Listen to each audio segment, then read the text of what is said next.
Welcome back. New at 4:30. We're taking a closer look at food recalls. In just the last month, major recalls have been announced for products like cantaloupe and applesauce pouches. CBS 58's Taj Mahal is in our newsroom with more on what health officials want you to know. Tajma? Amanda Jessup, the U.S. Food and Drug Administration sets certain standards to make sure the food that we bring home from the store is safe. I spoke to a professor at UW-Madison who says it's important that people take all food recalls seriously. Do you really want to spend a couple of hours in the bathroom with gastrointestinal problems? Or worse, do you want to be dehydrated and put into the hospital? Those are the risks involved when recalled food products are consumed. Kathleen Glass is a scientist and associate director of the Food Research Institute at UW-Madison. We work directly with the food industry in helping them evaluate what potential microbial food safety risks they might have.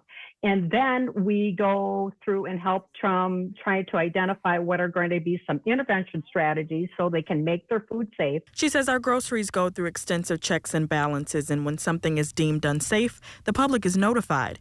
We see this with food recalls issued by the FDA.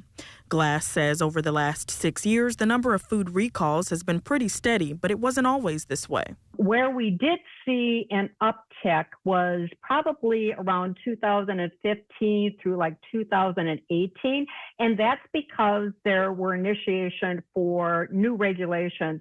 Specifically, there was the Food Safety Modernization Act. She says that caused a lot of increased testing of food products. Since that time, we have reduced the number of illness or the number of recalls, and that's because we're just doing a better job and they're catching the problem before it goes out into the market. Most recently, we've seen large recalls such as Malachita brand cantaloupe due to possible salmonella contamination and Wanabana brand cinnamon applesauce pouches possibly linked to lead poisoning.